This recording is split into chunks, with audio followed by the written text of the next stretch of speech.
Et tu dis que l'anxiété est irréductible, et je dis que ton ennui n'est pas si désespéré, à condition d'analyser que l'embarras ne doit pas être annihilé par l'illusoire précarité de notre envie destituer.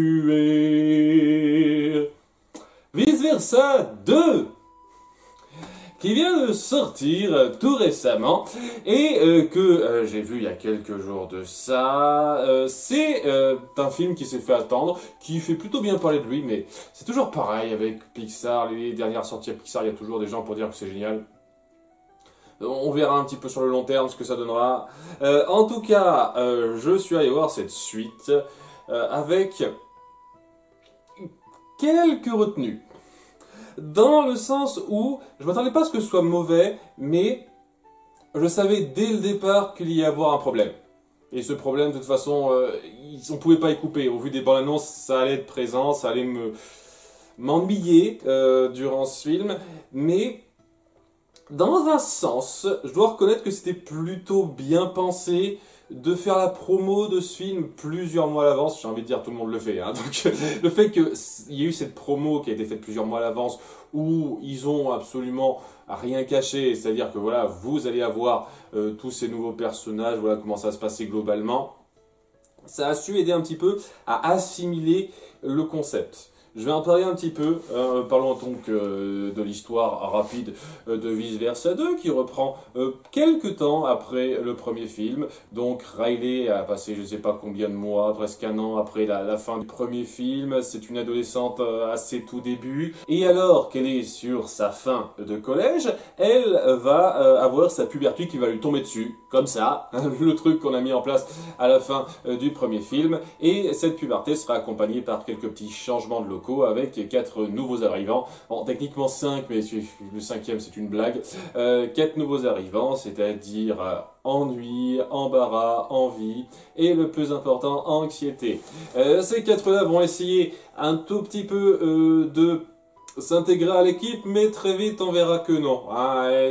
Leur approche, surtout anxiété, ne va pas avec celle de départ de nos 5 émotions premières, et à cause de ça, il va y avoir le conflit, des problèmes à régler, etc. Des trucs que vous pouvez un peu vous imaginer, qui sont plutôt bien gérés. Alors, ce film, je vous le dis de suite, je l'ai beaucoup aimé, sur pas mal de points. Qu'on soit bien d'accord, je trouve que ça faisait un petit moment que Pixar n'avait pas fait un film qui m'a touché autant. Le message était bien appuyé, bien filé du début à la fin. Il y avait beaucoup de choses très sympathiques à voir là-dedans. Néanmoins, je peux pas m'empêcher d'avoir ce bémol qui réduit un peu la valeur et fait que ça vaut pas le premier pour moi. C'est-à-dire que c'est du retcon. C'est du gros retcon bien gras.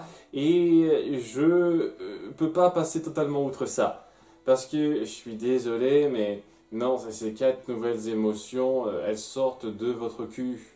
À aucun moment, une seule seconde, on a indiqué la possibilité de leur existence. Et encore, c'est quelque chose qui aurait pu passer, sincèrement passer, si on n'avait pas montré de façon complètement gaguesque, et c'est pour ça que ça reste mon problème numéro 1 avec le film, je le pense toujours, cette approche complètement gaguesque de toutes les centrales cervicales avec les émotions de tous les autres personnages. Tous les autres personnages, c'est du gros gag qui va pas plus loin que ça, qui montre aucune complexité, aucune profondeur, mais là, on le fait pour Riley et pas pour les autres. Les autres sont à part. Il y a qu'elle qui est spéciale en fait. C'est ça le truc qui est vraiment gênant dans ce premier film et qui aide beaucoup à plomber le gros retcon que vous mettez en place. Parce que si vous aviez eu une certaine patte artistique dans le premier film, et même dans ce second film, je trouve, hein, parce que je trouve toujours que ça apporte pas grand chose, ça, de vous centrer uniquement sur le cerveau de Riley et de pas montrer une seule seconde les cerveaux des autres personnages, parce que ça n'apporte rien à l'intrigue, hein, vraiment absolument rien de les montrer, par dire que oui, ça se passe pas que dans la tête de Riley, mais bon, limite c'est quelque chose qu'on peut déduire par soi-même sans voir ça. Ça aurait apporté quelque chose de plus. Et ça aurait aidé à ne pas avoir le gros problème de ce retcon, parce que je suis désolé, non, c'est un énorme retcon. Ça n'a pas été pensé. Le fait de voir certaines personnes essayer de justifier ce genre de merde. J'ai vu une vidéo qui a dit « Ah, on a déjà eu des indices de la présence d'anxiété et autres parce qu'à un moment donné, on voit dans un coin du cerveau de Riley des trucs avec des couleurs qui ne correspondent pas à toutes les couleurs qui représentent la joie, la tristesse, etc. » Et donc, ces couleurs en plus semblent correspondre à l'anxiété, etc. Waouh, c'est dingue! Ouf. Ça justifie absolument tout. C'est vraiment ce genre d'approche intellectuelle discutable qui fait que j'ai beaucoup de mal à respecter grandement les grands théoriciens, ceux qui font de l'analyse juste pour prouver que ce qu'ils aiment, c'est génial, en fait. Et qui vont chercher midi à 14h des détails qui n'en sont que des détails qui ne signifient pas autant qu'ils le disent. C'est toujours irritant pour moi, ça. Enfin bon, c'est juste pour dire, ça n'a pas du tout été prévu dans le premier film, c'est clair et net. Et ouais, le fait qu'on essaye un tout petit peu de jongler avec ça, dans les émotions des parents par exemple, qui durant tout le film n'ont pas ces 4 émotions en plus, et juste à la toute fin on dit « Ah, vous savez, ça existait, c'était toujours derrière un rideau, il n'apparaissait jamais parce que il se côtoie pas régulièrement en fait. » C'est n'importe quoi. Limite, le truc que vous auriez pu faire pour noyer le poisson, c'est dire que ces émotions en plus, c'était des émotions temporaires, qui restent un petit moment, mais qui finissent par s'estomper ailleurs, et à ce moment-là, ok, ça pourrait justifier un peu le truc, mais c'est pas ce que vous avez fait. Donc, ça passe pas du tout.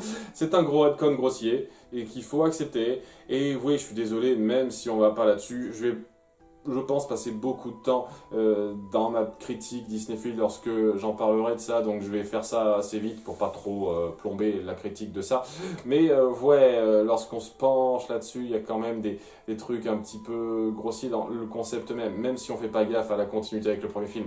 Du genre, je veux bien croire qu'avant la puberté, on ne ressente pas de façon très spécifique l'anxiété ou l'embarras, à la limite. Par contre, vous ne ferez pas croire une seconde qu'on ne ressent pas de façon poussée l'ennui ou l'envie.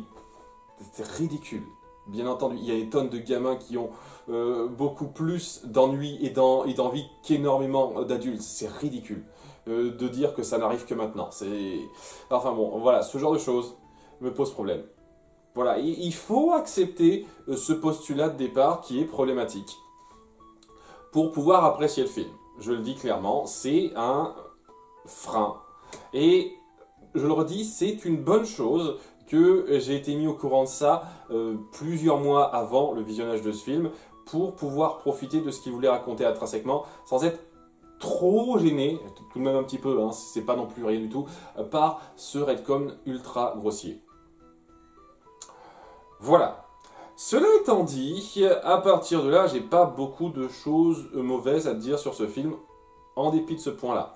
Ce qui va se passer dans ce film, c'est un conflit à l'intérieur du cerveau de Riley, autour d'une petite histoire de vie, une sorte de passage important de la vie, que je trouve, dans un sens, encore plus terre-à-terre que celui qu'on a eu dans le premier film, mais mieux géré que celui qu'on a eu dans le premier film. Je trouve sincèrement que le parallèle qu'on fait entre les émotions qui s'entrechoquent dans la tête de Riley et les nouvelles petites règles qui sont instaurées là, et l'histoire qu'on met en avant dans la vraie vie avec Riley, les changements qui arrivent parce qu'on va passer du collège au lycée, parce qu'il y a beaucoup de choses qui sont difficiles à accepter. J'ai trouvé ça beaucoup plus acceptable dans la portée dramatique qu'on a voulu mettre en place, là où je trouve, une fois de plus, ça fait partie des défauts que j'avais avec le premier film, où c'était vraiment exagéré pour un truc qui donnait pas autant de mérite que ça le vaudrait à la configuration qu'on a mis en place dans sa tête, quoi, les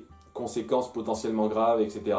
Là, les conséquences qu'on met en place sont graves, mais pas au même stade que celles du premier film, ce qui fait que donc c'est moins gros et c'est plus satisfaisant à cet égard-là. L'aventure qu'on met en place, nos personnages qui jouent entre eux, c'est toujours très sympathique. J'ai bien retrouvé mes 5 personnages que j'ai bien aimés dans le premier film.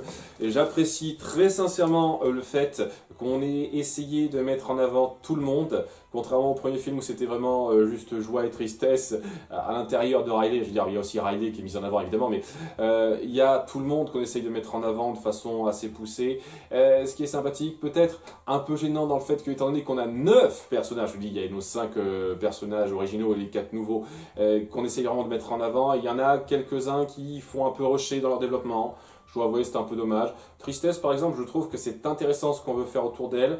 Ça va un peu vite. Alors qu'à côté, même si ça va à peu près de la même vitesse, je trouve que le développement d'Ambarah était plus satisfaisant. Parce que ce qu'on a voulu faire, le temps alloué était parfait pour ça, par exemple. Mais voilà, tous les personnages ont suffisamment de temps alloué pour être marquants et pour donner l'impression qu'ils apportent vraiment quelque chose. Et c'était cool ça.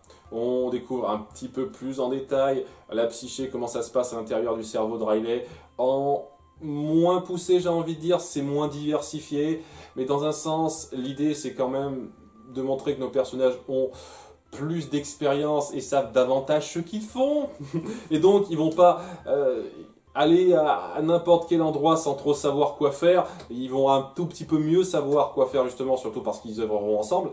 Donc c'est un peu cool ça. Et oui, on joue sur pas mal de notions déjà mises en place avant, qui ont évolué.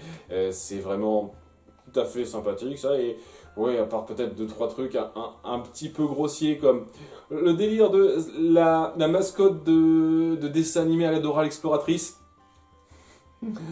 sur laquelle on va jouer à la fin de façon juste, j'accepte ça de justesse, vous voyez, ça, voilà, c'est un peu limite, mais c'est pas trop grave, honnêtement, et je trouve que vous avez su développer suffisamment l'univers. Mais ce qui est surtout le plus développé là-dedans, c'est nos personnages qui ont bien marqué l'évolution qui s'est mise en place avec eux, surtout Joie. On montre que Joie a accepté les autres, a accepté de ne plus être le centre d'attention et que la tristesse représente quelque chose d'important. On joue là-dessus, on a reconnu que Joie a appris sa leçon et qu'elle a évolué avec ça. Maintenant, elle doit évoluer d'une certaine manière avec des nouvelles convictions et la complexité de la psyché humaine, surtout au fur et à mesure qu'on grandit. Et c'est ça que je trouve super intéressant dans ce film, qui vaut largement le détour pour moi, c'est que cette suite a parfaitement compris ce que le premier film a fait et a su parfaitement développer les thématiques, les concepts mis en avant dans le premier film, c'est-à-dire la complexité humaine, la compréhension des nuances. Et c'est vraiment tout ce qu'appuie ce film. Et c'est ça que je trouve très intéressant à travers ce voyage et ce que vivent nos personnages. Les thématiques sont très bien menées par rapport à ça. Et c'est vraiment une suite très logique de ce qu'avait fait le premier film. Ce qu'a mis en place le premier film, c'est l'importance de la tristesse et de façon plus globale, l'importance de la nuance, tout simplement, et de la complexité. Je me répète bêtement parce que pour moi c'est ça, la nuance, la complexité mentale, psychique de l'être humain, de l'être vivant si vous préférez, mais bon, on est sur l'être humain là. Et c'est vraiment très satisfaisant de voir cette thématique être prolongée comme ça. C'est, je pense, la voie qu'il fallait suivre et vous l'avez très bien rendue. Et ce à travers donc Joie qui apprend davantage à travers cette aventure et le parallèle très évident à faire entre elle et Anxiété. Anxiété, dans le gros arc antagoniste qu'on lui donne, c'est une sorte de Joie bis. Elle a exactement la même approche mentale que Joie, celle de vouloir tout contrôler parce que tout doit être fait selon telle ou telle façon, et c'est à cause de cette espèce d'obsession qu'elle risque de foutre en l'air les choses à un certain degré. Et je trouve même à un certain degré, justement avec l'illustration qui a été plus intelligemment réfléchie, je trouve, dans cette histoire, que c'est mieux rendu. On comprend davantage le message parce que c'est parfaitement appuyé par la situation. Et oui, leur confrontation à la fin, la façon dont ça se règle, c'est un moment très joli, très touchant. Vraiment, ça fait partie de ces derniers films Pixar qui ont réussi à me toucher véritablement. Et c'est rare maintenant, hein, parce que vraiment les films Pixar plus récents n'y arrivent pas tout le temps. Je veux dire, ça peut me toucher un tout petit peu, mais vraiment m'émouvoir un peu aux larmes, ça a réussi à le faire.